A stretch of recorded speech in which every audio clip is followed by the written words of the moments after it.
ரஜப் மாதத்திலே இருக்கிறோம். ரஜபுக்கு பின்னால் ஷாபானுடைய மாதம், ஷாபானுக்கு பின்னால் ரமலானுடைய மாதமாக இருக்கிறது.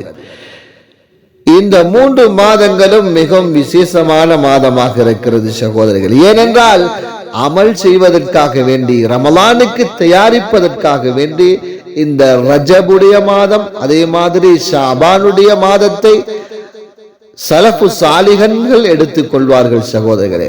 இந்த மாதத்திலே நல்ல அமல்களை அவர்கள் உருவாக்கிக் கொள்வார்கள், அல்லாஹுடைய அச்சத்தை உருவாக்கிக் கொள்வார்கள், அல்லாஹுடைய பயத்தை உருவாக்கிக் கொள்வார்கள். இந்த ரஜபுடைய மாதத்திலே இருந்து ரமலானுக்காக வேண்டி தயாராகுவார்கள் சகோதரர்களே. தயாராகி ரமலானை நல்ல முறையில் கழிப்பதற்காக வேண்டி இந்த ரஜபுலே அவருடைய அமல்களை அதிகரிப்பார்கள். அப்படியே நாமும் செய்து கொள்ள வேண்டும் சகோதரர்களே. நமது பாவங்களை விட்டுவிட வேண்டும், அல்லாஹுடைய நெருக்கத்தை நாம் பெற்றுக்கொள்ள வேண்டும், அல்லாஹுடைய பயம் உள்ளத்திலே இருந்து கொண்டே இருக்க வேண்டும். திடீரென்று மரணம் வந்து கொண்டிருக்கிறது, திடீரென்று நோய்கள் வந்து கொண்டிருக்கிறது. நாம் உலகத்துடைய வாழ்க்கையை அற்பமான வாழ்க்கையாக நாம் எடுத்துக்கொள்ள வேண்டும்.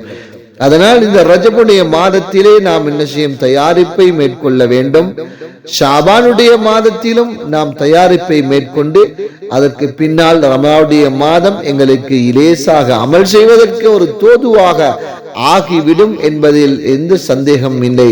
அதனால் ரஜபில் இருந்தே நாம் நல்லவர்களாக ஆகிவிடுவதற்கு அல்லாஹ் நம் அனைவருக்கும் தௌஃபீக் செய்வானாக.